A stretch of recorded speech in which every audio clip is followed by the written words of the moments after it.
of his lucrative endorsement deals.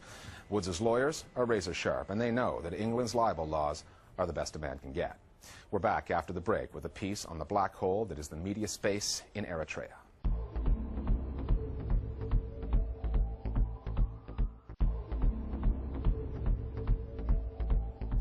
Welcome back. For most of the past decade, the African country of Eritrea has been one of the great untold stories. Not that journalists aren't trying, it's just that the government there does not tolerate a free press and hasn't since 2001. For the last 3 years, when the media freedom group Reporters Without Borders compiled its annual press freedom ranking looking at every country in the world, it had Eritrea dead last at 175th. That's behind Iran, Myanmar, even North Korea. It is not easy for reporters to get into Eritrea, but the Listening Post's Sinead O'Shea recently went in undercover. This is her report. This is Eritrea, sometimes called the North Korea of Africa. Eritrea is the only African country to have no privately owned news media. In 2005, the US-based Committee to Protect Journalists described it as one of the world's leading jailers of journalists. For much of the last decade, it has been impossible for foreign journalists to travel there independently to investigate what it's like on the ground. The few reporters allowed into the country have been subject to strict controls. It's a situation that the Paris-based media watchdog Reporters Without Borders monitors closely. And what they reveal is a country that is the most dangerous place in the world for journalists, where all independent media, every newspaper, radio and TV station have been shut down, and over 30 journalists have been arrested in Eritrea since 2001. 4 of them have lost their lives. Medane Haile is part of the 4 that we know who died in prison. For the 3rd year now, in 2009, Eritrea was ranked in the last position of our index, basically because it is a country where there is absolutely no press freedom. Being a journalist is very difficult there because if you want to express your own opinion, you are immediately arrested. Reporters Without Borders have been paying close attention to Eritrea because of a new crackdown by the government on a radio station there. We knew there was a new crackdown in February on Radio Bana, and we knew that dozens of journalists had been arrested. So we decided to investigate for months on the situation of prisoners, and in September we were able to say that there are now at least 32 journalists being jailed. It's no press freedom. The only media that are tolerated and that are there in Eritrea are controlled by the state. We wanted to find out more and decided to travel undercover to Eritrea, posing as tourists. At first glance, Eritrea seems a peaceful and inviting place, but we soon found out that first impressions can be misleading.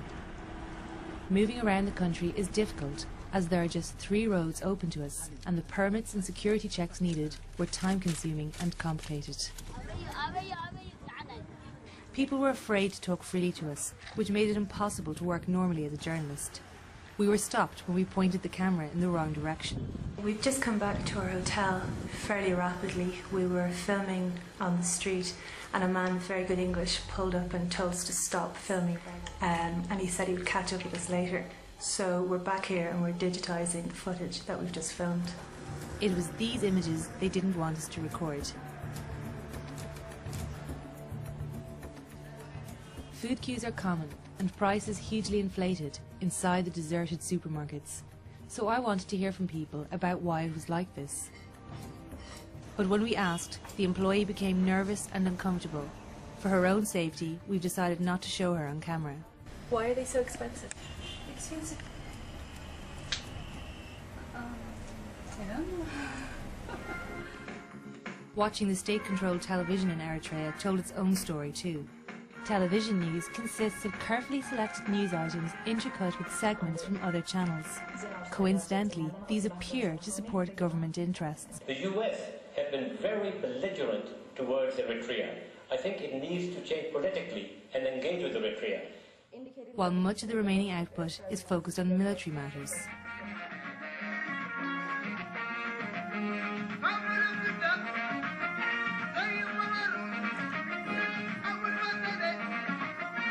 The internet is available, but is extremely slow, and many sites are impossible to access. The print media, which are all pro-government, take a patriotic line. Many of the articles in the English language newspaper here focus on the global media's bad behaviour, their mission as they see it to portray Eritrea in a poor light. The Eritrean newspapers make valid points about how the media can be used to advance political agendas. With this in mind, and despite our best efforts, we were unable to find anybody who could speak on camera with us in Eritrea. This man was one of the few who offered any kind of explanation for the country's current situation. His voice has been disguised.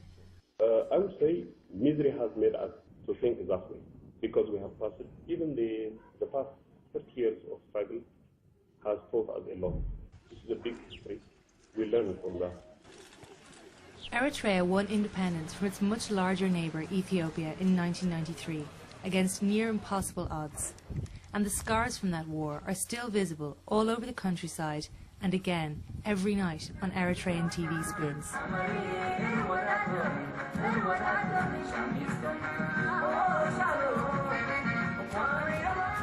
In 2001, the government, led by Isaias Afwerki, began the first of numerous crackdowns on the media, and journalists began to be arrested or disappeared.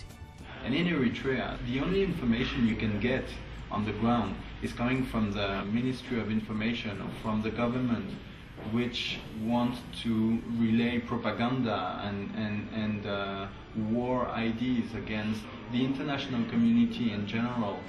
Carefully, we prepared to smuggle our account of what we've seen out of the country. Closed to the outside world, Eritrea feels like a place still at war, with a government unable to break old habits of control and censorship, and a media that has been scared into silence. More Global Village voices now on the state of reporting in Eritrea. The media coverage on Eritrea over the last number of years has been very biased, unfair, and it is as if it's designed to demonize the country and does not reflect the reality of the country at all. The great achievements Eritrea has registered in terms of its food security, in terms of health, in terms of the huge investment that is made in all sectors of the infrastructure, does not actually get aired on the media. How well is Africa covered by the media? Well, with the exception of one or two remarkable journalists, I'd say very poorly. In today's celebrity-obsessed society, the only thing that would get Eritrea any exposure in the British media at the moment would be if Madonna were to pop over there to acquire another child, or David Beckham were to jet in for a photo opportunity. Then there would be media relevance.